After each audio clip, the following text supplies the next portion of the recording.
All right, I think we're live here. Thanks everyone for joining. We've got people still coming in, so we'll give a couple shout outs here as we wait for folks to pull into the webinar. Let's see, do we have any familiar names here that you know, Tommy? We got some Jim Ross in the house. What's up, Jim? We saw Eve is in here as well. Those are two that. Oh, Brian's in the house. What's up, Brian? I see you. Jessica Johnson. Okay, hey Jessica. We got some industry staples here. Yeah. Oh, Warren's in the house. What's up, Warren? That value pricing talk. Chance. Oh goodness. Got an old college roommate. Looks like he was creeping on the LinkedIn. That's great. He's gonna steal some content here. There you go. Not so at least we know one of the representatives here is not interested in storage content at all. You might need to get him to buy a facility and become a customer at some point. All right, we're playing the long game, Peter. Exactly. We are approaching some sort of critical mass here. So we'll wait another minute or two before we kick this thing off. And then for folks that are joining, we are going to share both the video and the deck, which I think people tend to find helpful. That way you can kind of stay engaged and ask questions instead of taking notes.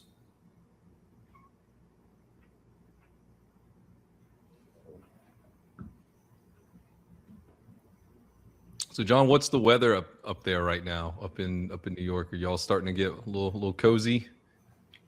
Yeah, it's been pretty nice. I think it's I haven't been out today, but let's see, 80 degrees. So that's cozy. Sure. Yeah, that's warmer than I'd expect. Yeah. We've been in the 90s in Knoxville down here. Yeah, that's too hot. Yeah, gotta get down there at some point. It's getting swampy up here though. Oh well. All right, I think we're getting there. Let's start the show here today. We're talking about. My name's Peter Smyth. First off, I'm the co-founder and CEO of White Label Storage and Local Locker. We're a third-party manager. We just eclipsed the 300 facility threshold, which is big news for us. That's big news, man. That's crazy.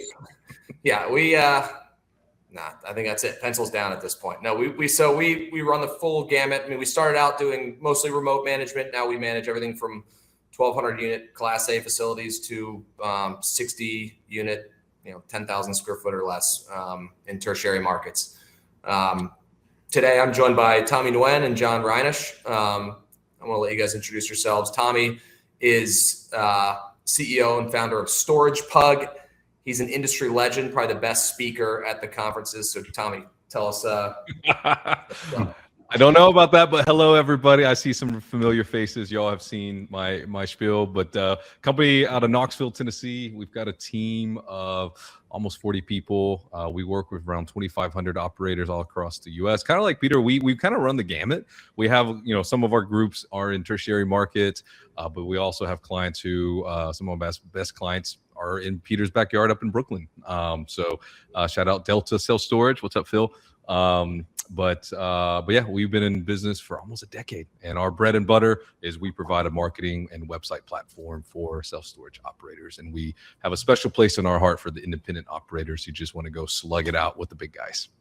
Yeah, I mean, I think that's a lot of who we're seeing in the webinar today, and that's a lot of who our three firms are focused on. I will say, in addition to a slick website and marketing service, Tommy, I'm wearing the Storage Pug socks right now that I picked up from your booth at the conference. So they've got good swag as well. And then John is from Store IQ. If you guys don't know John, he has some pretty incredible content on YouTube and LinkedIn. He'll go deep on kind of funnel. I read something recently where he kind of studied the entire funnel for public storage or extra. And Lisi from our team is sending around his content all the time. So John, tell us a bit about yourself. Awesome. Yeah. So the founder of Store IQ, we're a marketing automation and attribution platform. So we handle kind of end-to-end SEO, Google Ads management. So we'll work with operators one-on-one and just kind of manage their marketing. And we also have a series of tools we've been releasing that help automate a lot of SEO and Google Ads management tasks. So we were starting to work with more operators where maybe they have an in-house marketing team, or they have people that can do some of this work that we do, and they could use some of our tools and just save some of the bandwidth and kind of execute a little bit better across their portfolio. So work with a wide range of operators as well. Some smaller groups with a few locations and some larger groups with 100 locations. And we're kind of set up to kind of work in a lot of different ways with operators. Yeah. And speaking of AI and agentic use cases, I mean, I think there's probably no better use case than marketing. I mean, one of the parts of your pitch, John, is, as you scale an agency, you need to sort of amortize a ton of clients across a small team, and only a couple hours per facility or per product is tough. So having an agent that can work kind of full time on your facilities and your portfolio is compelling. I mean, that's kind of our philosophy as well. And to that end, everything that we're going to do today is kind of coming at marketing in general from like a meat and potato standpoint. One of the our shared client base, which I think is very similar, I think we probably have similar ICPs, is a group that is not just an owner, but an operator. I mean, self-storage is a passive income asset at the asset level. But for most of the folks in this webinar, I mean, you are making strategic choices that you would not in other asset classes. You're picking your website, your technology stack, you're picking your gate access provider, and even the color of your facility. And if you're going to do that, you need to be informed on those decisions. So we're going to go deep on marketing today, or at least, in a holistic way. I wouldn't say sort of all encompassing, but on the kind of some core pillars and choices you can make, starting really top of funnel at the website and sort of awareness, and then kind of moving down through paid advertising, listings, and SEO. So I think we put our heads together and try to figure out kind of what are some key choices and some interesting topics that we can get into in a 1 hour session. And hopefully you guys find it to be compelling. I mentioned at the beginning, we will make this available, both the video and the presentation. So, ask questions in the chat. This will be kind of town hall style. If we see something come through, we can have a conversation about it. So please feel free to be engaged. So the real question here that we're trying to solve is, are your marketing efforts working together well enough? I mean, the key point here is, because you can make choices, you should actually think hard about the choices you're making, because there are trade-offs. Tommy sells a website, but there's 50 other website providers, and then their default package is not what you're stuck with. I mean, you can change your booking flow. You can change where the copy is, where the prices show up. And similarly, how those things flow through to your Google listings, which they do work hand in hand. I mean, John has agents for that. So, I mean, this is really thinking about the entire stack, the kind of supporting and complementary decisions you'd make. And then kind of final point here is across our portfolio, it's really sub-market by sub-market. Folks ask us all the time, how is the market in general? This is data taken from Storable, who has kind of 60 to 70% market share. So it is statistically significant data. I mean, on the whole, the self-storage market has been flat, if not down, over the past couple of years, which is not so bad to have your worst couple of years be flattish, barely down. But there are choices you need to make for that are performance related. Quickly on that, I mean, Tommy or John, are you guys tracking data in any way across the board from a performance standpoint that you would say is consistent or inconsistent with that? Yeah, we track. No, I mean, first off, yes. The short answer is yes, right? And we track this there's like 3 primary angles that we track. So number one is, because of our integration with our client softwares, we often can get like raw occupancy data that flows through our reporting. And so we aggregate all of that and run data. But occupancy itself is a little bit flawed, because like lease up facilities are part of that, right? So then you have to kind of like make a call like, okay, we want to disregard all facilities that have less than 60%. But then that's flawed, because what if someone's been around for 20 years and they just suck?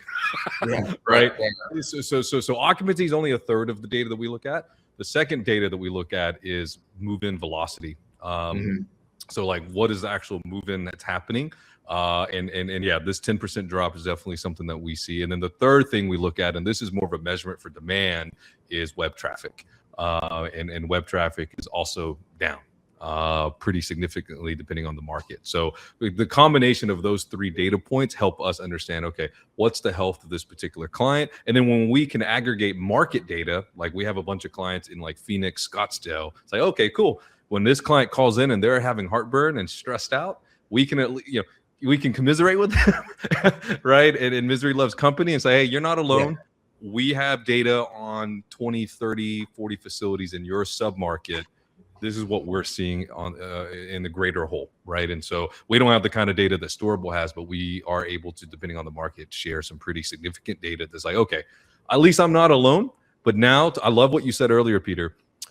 Sure, you can have anything that's off the shelf, but like now let's get in the weeds, right? Let's modify the copy. Let's modify the rental flow. Let's modify your imagery, your photos. What's your value prop? Like, what are you leading with your when people do find you? We know that fewer people find you, but the ones that do find you, what are we doing, or what are you doing to put your best foot forward? And those become kind of like the meat and potatoes of the conversation. John, I imagine y'all are probably seeing similar data trends, and I shout out John, by the way. I know, Peter, you gave John a little love earlier. I follow John as well on his LinkedIn, and your LinkedIn content is I often screenshot it and share it to my team. So you're one of the few in our industry who publishes real cool data. So kudos to you, man. Oh, that's awesome. Yeah, we see really similar stuff. We're actually trying to do a better job of putting together like benchmark reports, because we do have a lot of move-in data, a lot of different things we're starting to put together, but we're seeing a really similar thing. And like anecdotally, I'm seeing just more leads, and like when I'm on a call with an operator, I just hear that more often now too. Just not the best data point, but of like, I used to do this, it's not working anymore. It's harder, more difficult, and now people have to sort of get a little more sophisticated with some of the operations and the marketing that they're doing. So I'm just hearing that a lot more over the last year or two. Yeah, I mean, look, we're talking about a top of funnel problem, right? Like that is just at the awareness stage. And so, if you can't change that in self-storage, it's a commodity, right? You're in a world of active searchers. It's very hard. That's why social can be hard. Like that is a paid platform where you're in many cases trying to convince someone who's not looking for storage to want storage. Easier to do that when you're selling like an Instagram sellable product, like a t-shirt. But at the end of the day, the most valuable customer in storage is that kind of guy who's out there saying self-storage near me, and you're trying to capture that person. So if there are fewer of those people, you got to focus on conversion in other ways, which is, how you're presenting your information, what your calls to action are, what your follow-up time is. Some of that can be attacked with technology, and some of it can be attacked with kind of brute force, people on the ground. It depends on your staffing structure as well. I'd say from when you're looking at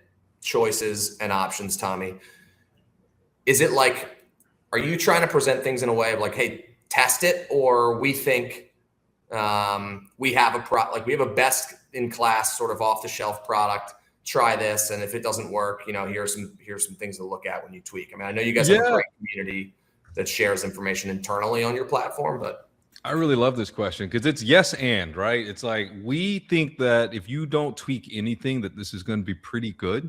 And like I like to say it's probably like a solid B plus, right? And historically in most markets, Knoxville included, B plus is pretty solid. You know what I mean? Like you can limp along and actually not even limp along. You can crush it with B plus. The issue, like you said, man, I love that you said that. The problem is not middle or bottom of the funnel. It's very top. It's the demand is down. So when the demand is down, you have to squeeze every bit of juice you can out of the lemon. And so B plus is probably not good enough in some markets. If you're in Brooklyn, it's probably never been good enough, right? If you're in Houston, probably never been good enough. If you were in Phoenix, maybe 4 years ago, B plus was probably okay. Not anymore, right? I know I keep picking on Phoenix. I just talked to an operator in Phoenix, so it's top of mind, right? And so, but our solution, what we like to do is like, hey, we're going to give you what we think is best in class, but in your market, you need to teach us, right? We're going to tell you the things that we know that customers care about. Like customers love to hear what you do for pest control. Customers love to hear what you do. How do I get my lock? right? Yeah. And the other thing that we know that customers love is imagery of the product, which is so basic, right? And when I'm talking about imagery, I'm talking about like good photos that just like, oh, this is clearly your facility. It looks clean. It's not stock photography. And then if your facility looks nice, get drone photography or even just videos of your storage facility, right? So these are the things that we recommend that are like the things that are added on top of the system, right? It's like the bolt-ons that turn your little V6 car into like a twin turbo engine V6 car, right? Yep. And we sometimes we can do our best to like help you with the bolt-ons, but these are things that I love what you said also, Peter. We love the owners who are also operators. These are the people who understand it and we're willing to go, hey, yeah, I'm willing to spend $800 to get a drone package so that we can make this website look super awesome. And that's kind of like that turns it from a B+ to an A+. And that's, I mean, we're about to get into sort of directory, like how to treat the kind of awareness, the listings aspect, how you present. John, is there like, where do you know, if we're looking at this slide here as a representation of kind of the customer journey or the funnel, right? Awareness being at the top, kind of the person at the search stage to consideration. Hey, I've arrived at what my options are. Now, what are the prices? What are the promos? How am I interacting with it?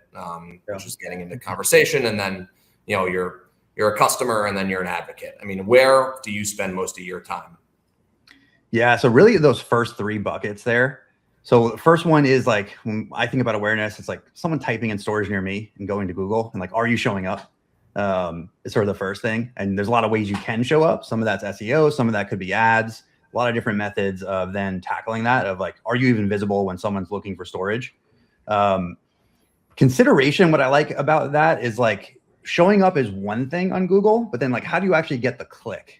Because you're never going to show up by yourself. So you also have 10 other facilities or 5 other facilities at the top of the page. Yeah. So now you're starting to look at the actual copy you're using in your ads and in your SEO. Your reviews on your Google business are always going to help. All the different signals of like, some people stop when they show up and they think kind of, all right, the work's done, I'm in the top 5. But ultimately you need to get clicks to then get them to your website where the conversion path can start. So I like to look at those phases. And then on the conversion path, we, don't have necessarily products for that. That's where you have Tommy and Storage Pug and the kind of the website solutions. We'll give more kind of consulting advice. Like some of the things I see are actually with like your call center and your lead follow-up. So once you start getting people to your website, I'm starting to realize more and more how important that is. With the same marketing, you could have a dramatically different ROI without changing your marketing. Just if your call center is doing a better job at converting leads and you're following up and getting people, especially now that it's harder. Some people aren't taking as much action to rent a unit instantly.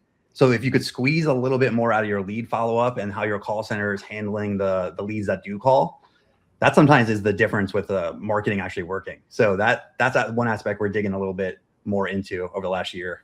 Yeah, and I mean, there is a section at the end where we talk about that, but that is absolutely a determining factor. I mean, that's one of the KPIs we track is follow-up time. If somebody comes into the funnel, first off, track the ability to track that they came into the funnel as a real lead and then fell out or didn't convert matters. And that is one way that you can move the needle just to identify it in the first place. But then speed to follow-up time is something you got to measure. I mean, the sooner you can reach back out, offer a promo with your best salesperson, if you can if you can have somebody dedicated to following up with leads to try to sell units, like that matters. And that is a part of the funnel. That is a part of selling costs, even though it's kind of a labor intensive piece. One anecdote I'll share is that Storable has, their aggregator Sparefoot.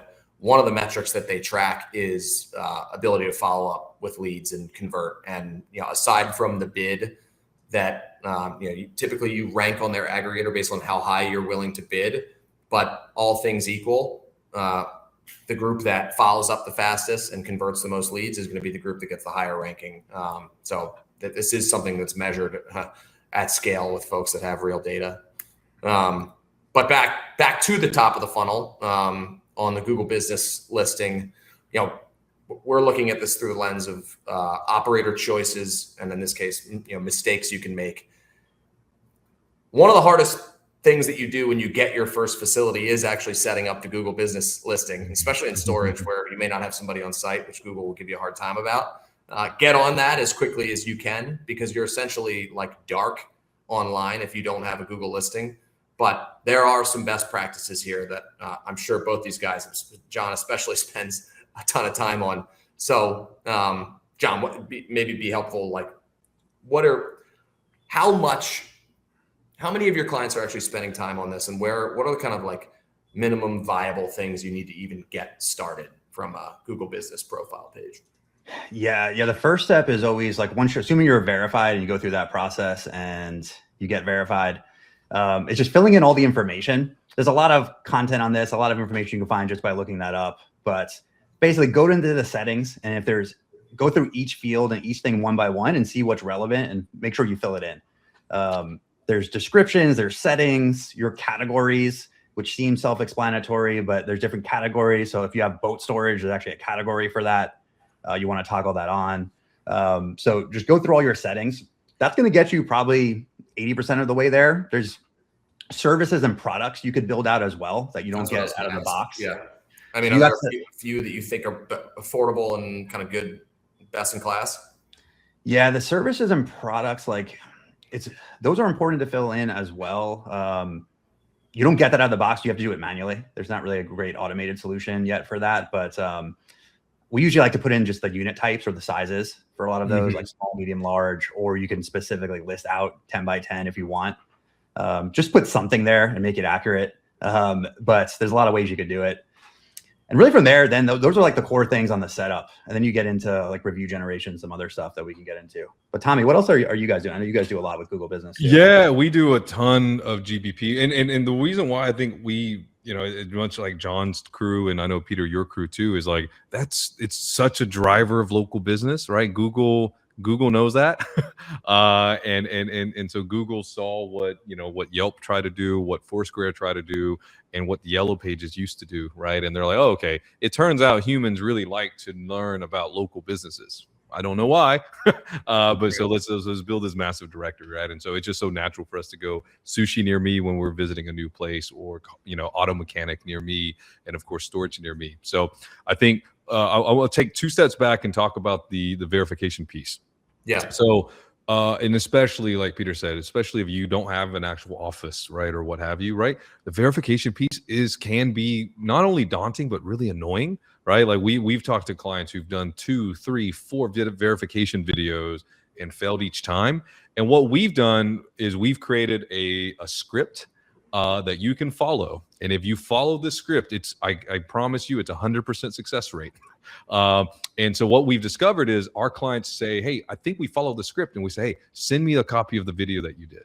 And we'll watch the video. And we're like, oh, you know what? There's 2 pieces of info that you missed, right? Or, hey, you used the wrong term for the office, right? And so there are things that are like very specific that the Google reps are trained to look for, that we've uncovered over the years that actually works. And then so that's the verification piece. Now the ongoing stuff, I love the stuff that John mentioned. One cool thing about the products is, if your website platform allows for it, you can have like specific landing pages for each of your units and or unit types. So let's say you listed your 10 by 10, climate control storage unit on Google Business Profile. Instead of just clicking view online and then it takes you to your homepage or maybe your location's homepage, you can actually start the checkout experience right then and there, and that cuts down the noise and also the amount of like navigation that you're putting on the customer, right? Because the customer's thinking, oh, I clicked on a 10 by 10. What's my expectation? The expectation is that I'm about to go rent a 10 by 10, right? So if you can recreate that e-commerce flow for the consumer, and there are many other web platforms that allow for that sort of thing, that's something we see, and we actually track it, and we actually see rental activities and revenue attributed specifically to the products, which is actually pretty cool. Google's stated goal, and it makes sense, is to present options that are the most helpful. And it just so happens that, doing things that reduces friction is just good UI UX anyway. And it's good business. Get some, you do see this. I mean, and I do want to kind of like make that a little more concrete. If you just go self-storage near me on the map anywhere in the country, maybe a third of the facilities, or maybe even more, will take you to, like, if it's a portfolio, they might take you to like the, storageusa.com instead of to the actual location page. That is an example of like being one step further away from completing the booking. Tommy is taking that all the way down to, not only are we taking that to the location in the Google Business Profile, but to the unit, like a link, dropping you into the booking flow. One of the things you're trying to do with any website is reduce friction and just have the checkout experience be easy enough, right? Like the classic e-commerce experience is a one-click checkout when it can be. It's similar to like when you use Google Flights to book, to like do flight research, right? Like depending on the airline, like Delta, when if I do Knoxville to Brooklyn, when I go to Delta, once I leave Google and go to Delta, that flight's already pre-selected. I can just start checking out, right? But in the older days when we flew more Spirit, that was not was not the experience. The last time I did it was Spirit many years ago. It was like I picked out my flight, and then when I go to the Spirit.com, I have to re-enter my dates and my destination. And so it's just like I did it. I still did it because I could only afford Spirit at that time.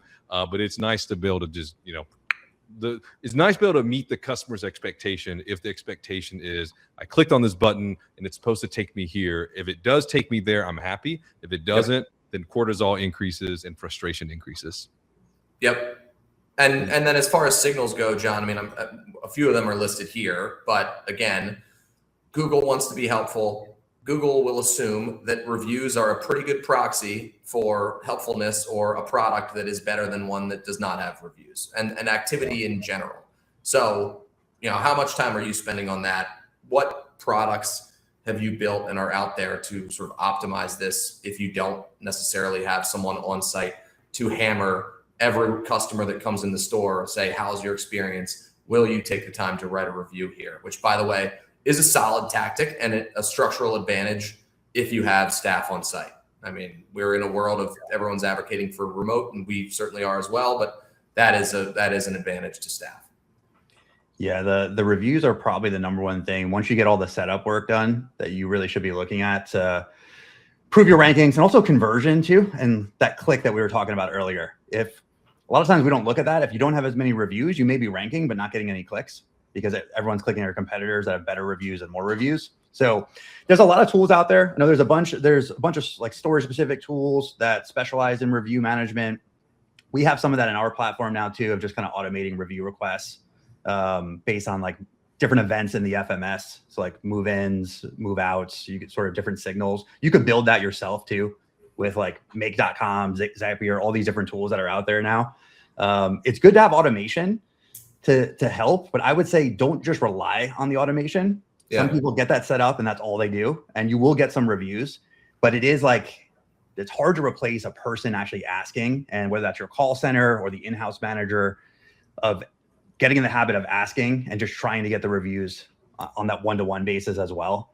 Automation is great, it works, but doing both I find works much better, and you get really more reviews over time.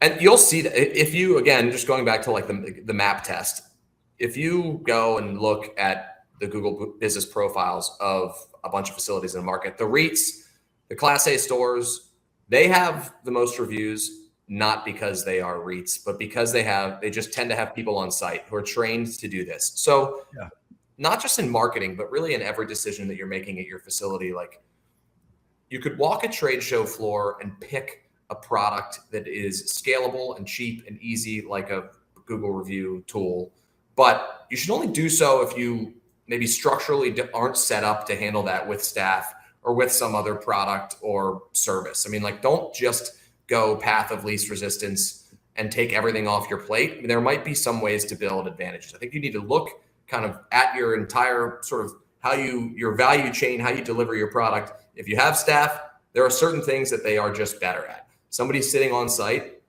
at the store level is always going to facilitate a better call because they have a native knowledge about the facility than somebody at a centralized location. And so just because a call center is cheaper doesn't mean it's better if you already have someone on site. And I'd say the same thing for reviews here. The best review situations out there tend to be facilities that are staffed. And so what's and maybe it's not a tool, maybe it is actually a person, and they're following up on every lead that comes through, and or any lead that just converted, and they're saying, hey, how was your checkout experience? Would you mind writing a review? It's not just tools that can do this, it's people too.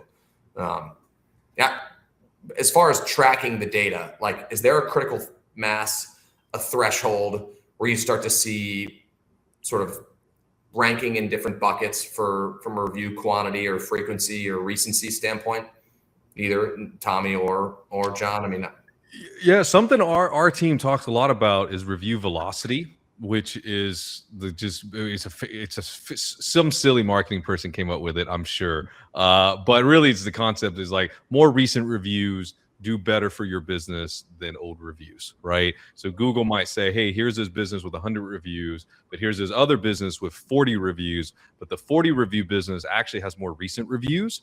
That business for that moment in time for that searcher might actually be ahead, right? And so there's something about recency, and it's not even just Google's in the algorithm that you're gaming for. It's real humans, right? We all, we all read a restaurant or go buy some local service, and we're reading reviews. If this review is from 6 months ago and they have the last review they had was, and that was it, we're more likely to trust a business that's more active, right? So reviews recency or reviews velocity is a big deal.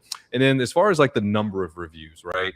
It really is. I mean, like the title of your slide here, more reviews, higher rank. It is almost that simple. Now that said, in a market where your competitors all have 20 reviews, you don't need 100 to be crushing it, right? Like 80 reviews in a market where all your competitors have 20 reviews is awesome. But you shouldn't stop there because of the first point I made, which is reviews recency or reviews velocity does factor into this.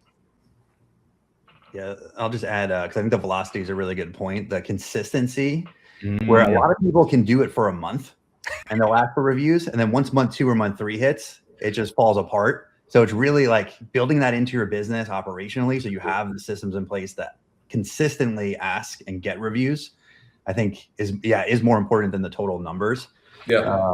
And yeah, probably the biggest thing you could do. It also gives you a big competitive advantage too. Like if you do get to the point, like Tommy said, where you have 80 reviews and everybody has 30, when a new acquisition or new development comes into place, you have a huge head start.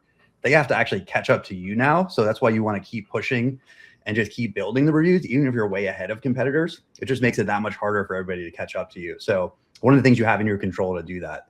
Yeah, and that kind of highlights the third point here, which is not just about reviews. It's like you got to make it systematic. On any of these things that's kind of like core to your SEO or marketing strategy, it needs to be, it can't be a one-time effort or it'll fall off. And the review thing, maybe it's a leading indicator for Google, or maybe it's also, I think the higher reviews, higher rank is also because typically the facility with more reviews probably has like more customers and is doing a lot of other things the right way as well. So it could be a lagging indicator.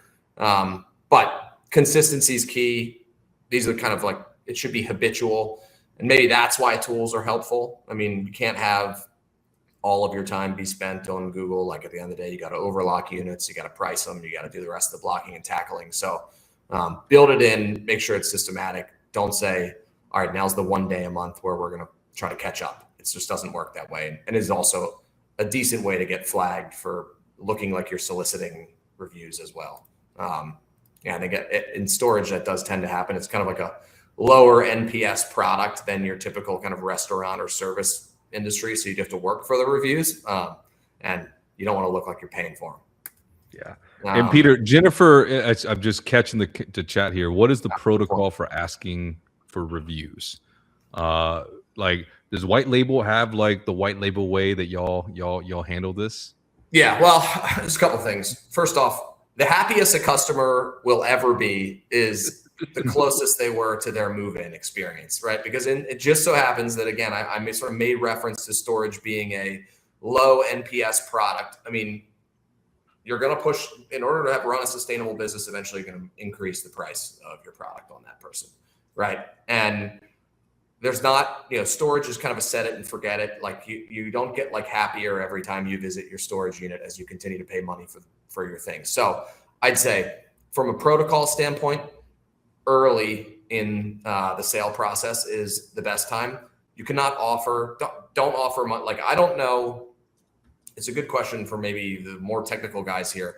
You cannot solicit reviews. You will get flagged for that. How they track that, I'm not entirely certain, but waves of reviews at one time in one part of the day is a really good way to it's just kind of an anomaly. So I think the protocol is really, it needs to be consistent.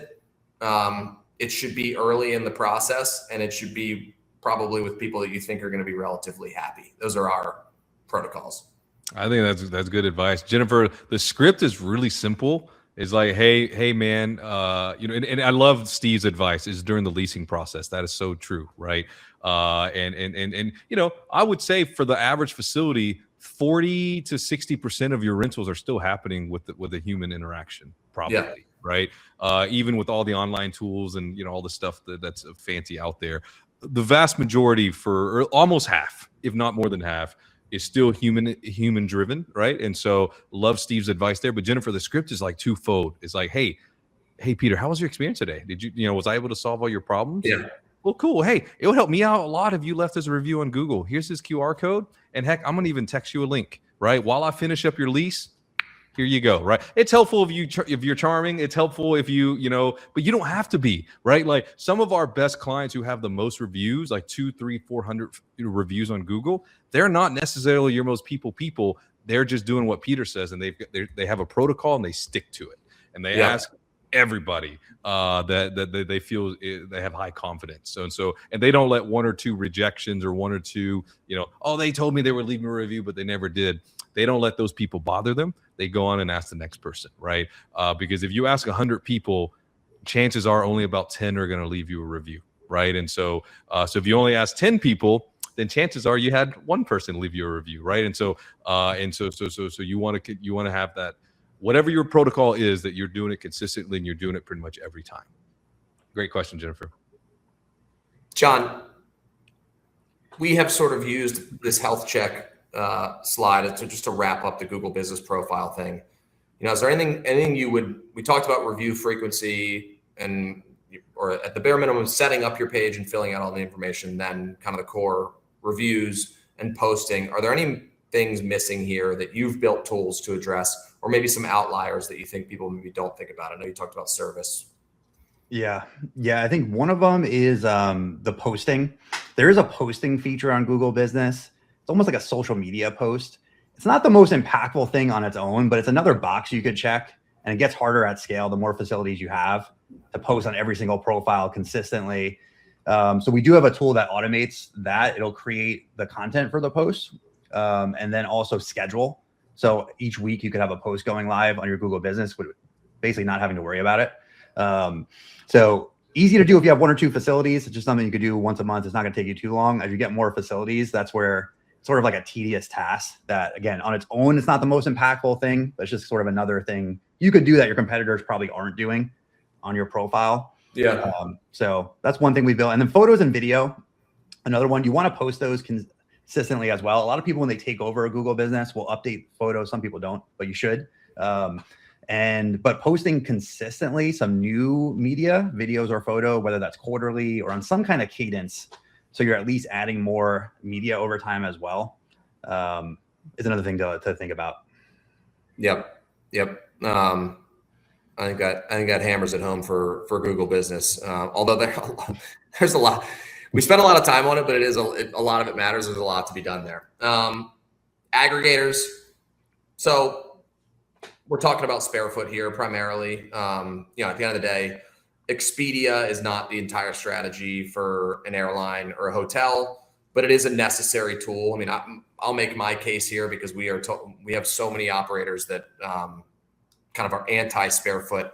I think it's a good passive way to capture some of the searchers that are out there, but it's not a way to generate more demand. It's never going to be more than 10% of your bookings unless you've got some strange, like, student housing anomaly going on in some moment in time. So the way these things work, you put your units on Sparefoot or selfstorage.com, selfstoragelistings.com, just kind of same thing. And you bid like 1.7 times tends to be the minimum, or 2 times the monthly rent. Now, the question we always get is, what if the person moves out the next month? That is just the cost of doing business. You are only going to pay if that person moves in. Not every single one of those folks is going to move out. And I'd say, don't do it if it's May in a facility next to NYU's campus.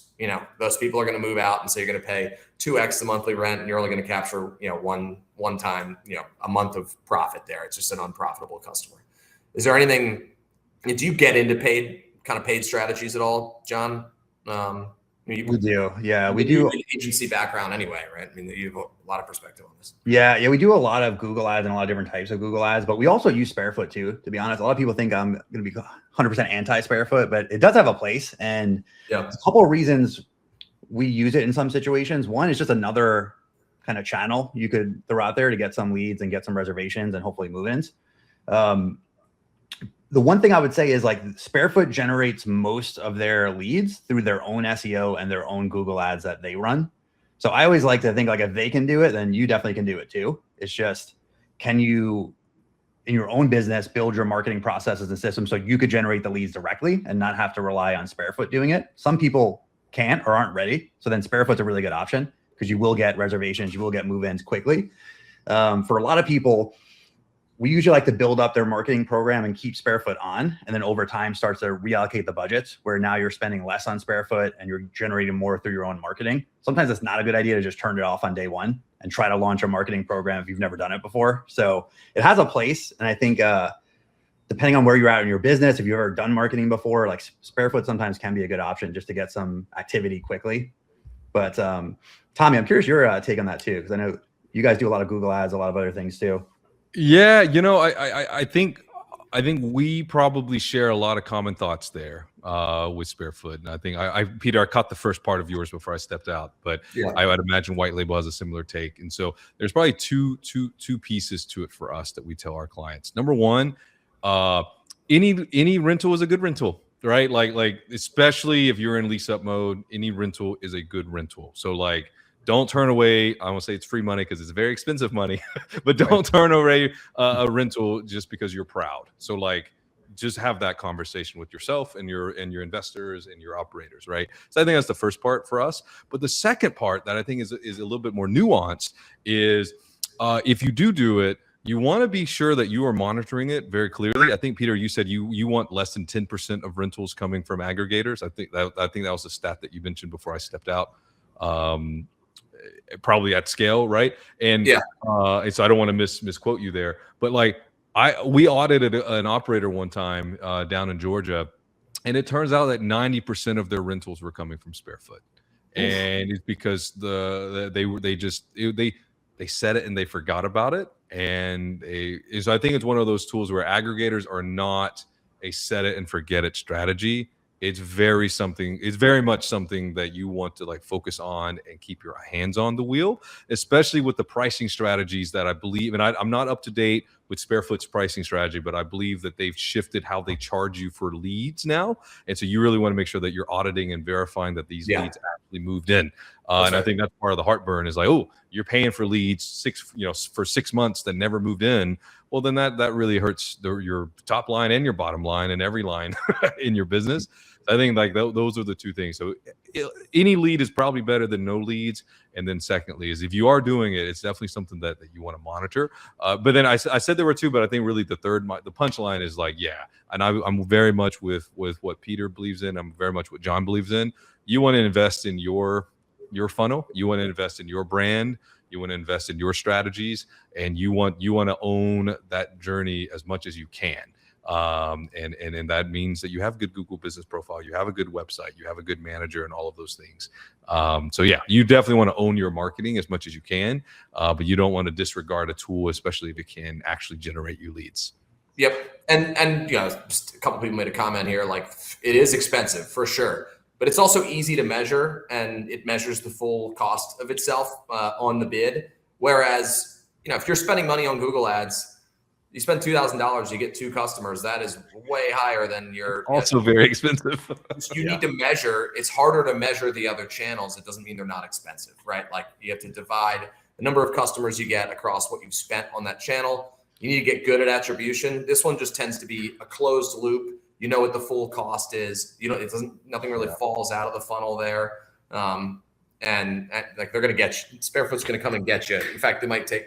To Tommy's point, and it is probably operationally worth pointing out, go in and make sure that the leads that SpareFoot is charging you for all actually became bookings. I mean, they can start the flow. Sometimes SpareFoot can misattribute leads as real bookings that didn't actually convert. So That's worth saying there. But look, it's not a paid marketing. Another point we like to make is marketing is an investment in new customers. I mean, it's not just an expense you're trying to reduce. Like in many cases, you're not going to get customers unless you pay for them in a competitive market. Now, Tommy, I'm interested in that facility you talked about. We don't need to spend any time on it, but I started thinking, like, what are some ways, how could Square Foot ever be 90% of the rentals? And I think what it highlighted to me is like, that had to be a facility that was like couldn't have been a lease up facility. I doubt it was. It's not. That's correct. Yeah. So like you can, it's a great strategy for if you're fully occupied, you have a smaller facility that doesn't need to generate like 20 units a month to stay, to stay at fully stabilized. Like you can set it and forget it and not have an active paid strategy in some cases. We have seen that for sure. And that was the trap they were in. Yeah, they had been Sparefoot loyal Sparefoot customers, for 10 plus years, and they're stable. They're highly leased up, and so they're not renting 20, 30 units a month. They're renting 12 to 15, right? To make up for move out. And yeah, what we were uncovering was like, yeah, very few of their only 10% of their actual online leads were coming from their website. And so we're like, okay, well, that's a huge heartburn problem. So let's shift that around. And what it ended up being, Peter, was they were informed to just bid higher and higher on Sparefoot. And that was part of the cause, was like, okay, yeah, they thought that they needed to be number one on Sparefoot. Which again, if you look at your data over years and you're like, oh yeah, 90% of my leads come from this one source, I should probably continue and invest in that source, right? And so they kind of fell into that trap. Yep. So, and that brings us to kind of tracking the sources. I mean, John, this is, if you're spending money on marketing, you need to track where your leads are coming in, or you're just not spending, appropriately, and you're not measuring the ROI of the spend. I'm sure both of you guys in your products are tracking lead source. I mean, at the very least, there's, in the checkout flow, most FMSs will allow you to say, where did you hear about us? What are some other strategies that you guys have seen that work in terms of attribution? Yeah. And this is a really important topic, because I think it was a good point on Sparefoot, how Sparefoot does the attribution for you. So that is sort of a structural advantage. When you're doing your own marketing, you have to figure this out and you have to install this. Most of the FMS companies don't really install a lot of this tracking. They have some of it, but I know with StoragePug, because we work with them a lot, they have some of the online rental tracking that you'll get, which now you could track where your online rentals are coming from, which is step one. Making sure if someone goes through your checkout process, you have some type of tracking that you can then track where that online rental came from. Yeah. The next layer is calls. This is where I see almost fewer and fewer operators are really tracking where every call came from. So not just that you got inbound calls, but was it from organic, Google Business, your ads, what actually drove the call, and then actually following that call through to the rental, and actually tracking now which of those calls converted into a paid move-in. And that's where we have a tool in Google Ads that does that. It kind of automates that. Like any of your Google Ads callers will verify in your FMS if they moved in, and now have another data point we could send into your ads and your reporting.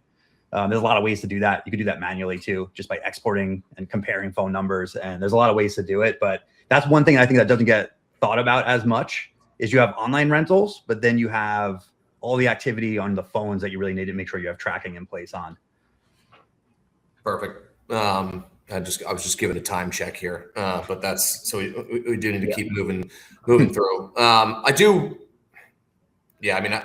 say attribution is still hard. It's always easy to convince yourself that Google is kind of gobbling up your money. And that is kind of the next point here, which is like, let's think about this as an investment. And to kick that off, so Steve asked a question, what is typical for a marketing budget? 8% higher? I think it does depend, but you're probably not going to be spending less than 2% of gross revenue, and 8, I would say, is probably high. I think in a lease up facility, we tend to, granted, some markets are more competitive than others. We tend to see success when you're leasing up around 5% of kind of EGI. And then if you're stabilized, hopefully you can pare that back down to 2 or maybe even below 2. That amongst our cohort of facilities, that tends to be a good rule of thumb. So it's like start somewhere, though that's not another point I'd like to make is it's not an annual budget based on a pro forma where you just spend it every month. It's like, look at the spend. Is it accretive or is it not? I mean, you should be analyzing these things. I don't know if you guys are getting into the P&L as much to be able to answer that question. I'm curious if you have thoughts as well. So I never, and maybe I'm just not educated enough, but I've never truly understood for self-storage purposes, the percent of gross revenue metric, because it kind of like should like be the inverse, right? Because like if I'm spending 10% of revenue at 10%, it's a lot smaller number than 10% of revenue at 90% occupied, right? And so like, I've seen different people have different thought processes about that, right? Like there's one big operator that's well known in our industry, and publicly they say, yeah, we spend 5% of revenue, period, and that's our benchmark. It's like, I don't understand that, right? Now that said, what we like to look at our clients is there's like three metrics that kind of go into. Number one is how many units do you want to rent over the next 90 days in this season? How many units do you want to rent? I don't care about occupancy as much in this scenario, because I need to know how many butts in seats do you need, right? Because that dictates much more than occupancy, is like how many raw number of units you need to rent. That's number one. Number two, and this is nice if you have historical data, is how many butts do you expect to move out, right? Yeah. So that now we know, okay, you know what? You average 40 move outs every month at your facility in Houston. Well, you're going to have a much bigger marketing budget than someone in Knoxville who averages 8 move outs a month, right? Because you're not having to backfill as much. So that's the second metric. And then the third metric is how many organic move-ins do you anticipate to have by just showing up to work, right? Mm-hmm. Because and again, it's nice to have historical data, right? So like if you show up to work on a Monday, how many rentals do you expect to just have, right? And then that delta, once you do all that calculus, that delta is really what you're marketing to, and not every facility we can pull that kind of level of we can't crunch those numbers as nicely for every facility, because if you're in lease-up mode, you don't have historical data, right? If you're changing property management software, you went from one to the other, you might not have historical data, right? Yeah. But for our operators who can pull that data, we can actually pull it in really well. And then once, let's say, Peter, over the next 90 days, we need to rent 100 units that are marketing generated 100 units. Mm-hmm. Well, cool. Well, then how much do you want to spend to get those 100 units, right? Is it 1.5x of that revenue? Is it 2x of that revenue? Because maybe with Sparefoot, you're spending 3x of that revenue and you just want to beat Sparefoot. Well, cool. Then we have a lot of flexibility, right? And so that's kind of how we attack that problem. So it's less of a percentage base and it's much more how many units do you want to rent minus how many will move out minus how many you'll just rent because you show up for work. And that's our approach. And there are choices you could, how many people move out you have some control over as well? Like, are you trying to move them out? Something you can't control. If you're pushing rates, you're going to create some vacancy inevitably. And so that goes to kind of moves all the way down the funnel to post conversion into sort of retention. And what are you doing there? But I've heard John give. I want the audience to hear John's answer, because John's got a really articulate answer to this as well. So I don't want to take up all the bandwidth for this particular question, because John's got a great answer too. Yeah, no, I think Tommy, we think about it a very similar way. That kind of delta is what you're looking at, and then you could sort of back into like what your cost per move-in, if you have data on that, what that is, and then calculate what you're going to need to spend to get those additional customers that you can't just get naturally.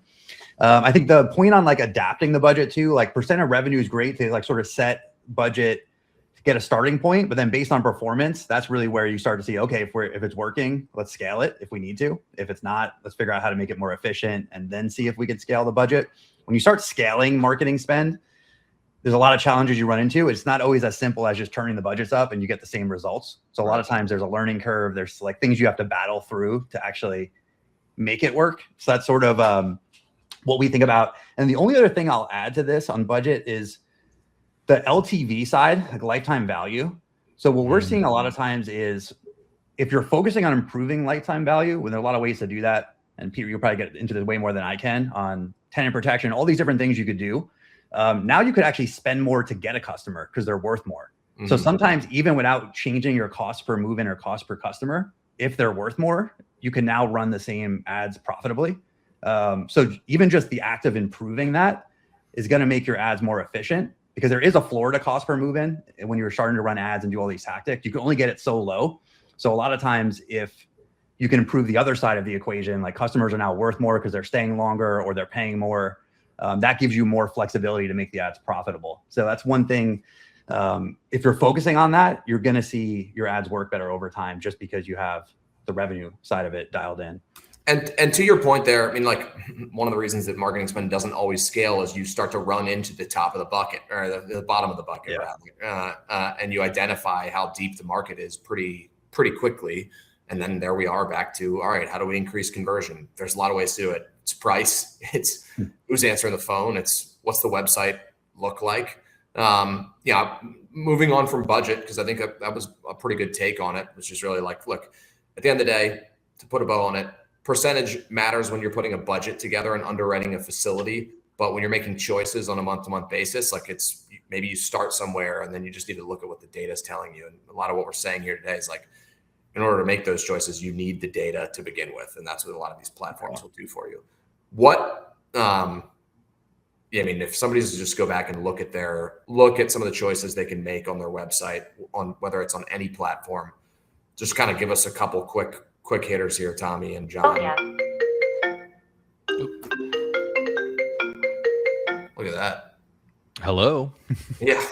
Answer right. That's Chase calling you. Right. Exactly. He was like, it went too smooth. We gotta watch this somehow. Yeah. No, I think there's two changes. One is like a practical change, and two is more of like a performance change. So number one is, honestly, man, go get better photos. It's like, period, because those photos can apply on your website, your GPP, your Google ads, your social media, like all these places, right? Like, photography converts, period, straight up. So like, get better photos. If you have the little photo with the pink lady, you know, we all know the pink lady, right? That photo shoot happened 20 years ago, and she's been on 5,000 self-storage websites. If she is on your website, take her off, because you didn't pay for those photos, first of all. So she owes, you owe her royalties, or maybe not her, but the photographer. I joke, but I'm serious. Take better photos. I think that's number one. But from that's the practical change. The second change, though, is audit yourself more often, and it's not that hard. Like, literally just Google yourself, right? If I owned white label storage, I'm Googling myself weekly, if not daily, right? I'm Googling white label storage. And what I want to know is, what do I look like, right? Like, when I Google that, because a customer might Google that term, what do I look like? And do I like what I see, right? And then I also want to know, what are people saying about me? Right? So if I own a local storage business, I need to make sure that I like what I see when I Google myself, and that I like what I see about how people are talking about me, because then those are things that I can change, right? And so those are the two, like, most practical things that really impact the rental flow, and then also like how well your business is going to do. That might allow you to rent 3 or 4 more units next month, which might be all you need. Right. And save yourself $1,000 in marketing, just because you tweaked a couple very easy to tweak things, because you got your eyes on the ball. Yeah. John. Yeah. And what I'll add, I'll go less practical. We'll go more conceptual here. So the way I like to think about it is the concept of, like, we talked about, like, steps in the process and friction. I think friction is really what you want to focus on. Sometimes more steps isn't a bad thing if the steps are seamless and that you could flow through them. You think about, like, the best example I like is Lemonade Insurance. They kind of, if you go look up their website, they have a checkout flow for insurance that kind of changed how insurance checkouts were done. It's more conversational. So there's tons of steps, but it's seamless and it's easy. Yeah. So people go through it, and they have some of the highest conversion rates in insurance. So that's something we're starting to dig into more on. Like, sometimes a one quick checkout, sometimes that works in some markets. In some markets, people don't want to enter their credit card right away. So if you capture the lead by having a streamlined form or a different method, you can now follow up with those leads and get them to convert at a higher rate. So I've been looking at a lot of the REITs and a lot of companies in the industry. Everybody has a slightly different take on the checkout process. So I think that's kind of interesting when the largest companies in the industry are all doing it a little bit differently. And there's not really one method. So I think it might be something that's per facility, but actually like starting to think through, is there any friction in the checkout? And maybe the friction is deliberate. That's the other thing. You might want friction because now you're trying to increase the quality of the tenant that's coming through. So in some cases, maybe adding the driver's license on the first screen, even though you normally don't want to do that, maybe that does filter out some bad tenants. So there's like, it's sort of a double-edged sword. Is like friction sometimes can be your friend if you want to filter, but if you're not getting any leads and that's your problem, then really you want to look at reducing friction and making it easier. So it's sort of we're trying to dig into this a little bit more on like what is the best way. I don't think there is one best way, but I'm curious what you guys see on that. That is interesting. When we first started our local locker, we put a bunch of units on Craigslist, and that's a really good way to get a lot of customers that you don't like. Yeah, Peter. It's same with lowering your price, or I do the friction point is helpful. I mean, I guess I would like layer if I'm talking about a quick win here. Like the most valuable thing we ever did was find a way to capture the lead information as high up in the funnel as possible, so that we could follow up with them. And part of that is just like, do you have the team that can follow up? Like, do you have the comfort level? Like, we just didn't have a level of comfort that we knew what was going on when people fell out of the funnel. So we're like, let's just go talk to them, and let's go, reach out to them with our own staff. So this goes back to not every website should look the same. You may want more friction because you have somebody that can follow up and increase conversion by just grabbing them and pulling them through the funnel. Or you have a sophisticated customer. On the local locker side, we're only in like DC and New York, and we often don't answer. We don't even answer the phones because people are sophisticated enough to convert the booking process on their own and figure it out. And that would never work in some of these secondary, tertiary. Like that's just a KPI you fail on every time. Yeah. They don't want to talk to you here in New York. Yeah. So, yeah. Well, this has been. Look, I mean, we've very quickly run out of time here. I think we've covered. We covered the budget. We covered Google Business Profile and really some quick wins. What's the best way, Tommy? I mean, I think both of you guys probably have members of your team at least that can talk people through this if they're looking at kind of changing up their stack. Tommy, what's the best way to get in touch with you or your team? Yeah. So if you need to talk to me about storage business, which is what I get most excited about, text me 865-406-8773. That's my cell. But if you want to talk about Storage Pug, like you want to learn about Storage Pug services, you got to talk to my man, Alex, who's been on a white label webinar in the past. Alex Keller, yep. He's awesome. He's our senior sales guy. He's been with me for 6+ years. He's an incredible dude. He loves storage. If just about as much as I do. So you'll have fun talking to him. So I'll put his info in here as well if you want to learn about Storage Pug. But if you want to talk about self-storage, just text me. Perfect. John. That's awesome. I like getting the phone number out there. Yeah, I mean, it's a dangerous move. You're a ballsy guy, Tommy. I'm just going to. I'm going to take you up on that one. But my roommate's got your number now. So you should be careful on that one. For me, you could LinkedIn. You could send me a message there. I read all those. You could email me directly. Also on our website, we have a form you could fill in depending on what you're looking to do, and we'll get back to you pretty quickly there. So, any of those will work. Perfect.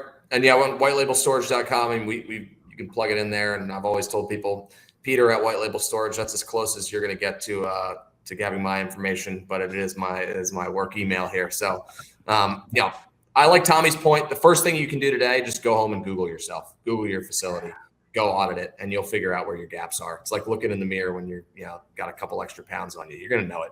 So appreciate it, guys. Thank you for joining the webinar today, and we will we'll make this information available online. Awesome. Thanks, everybody. Thanks, guys. Thanks, Peter. Thanks for having us on.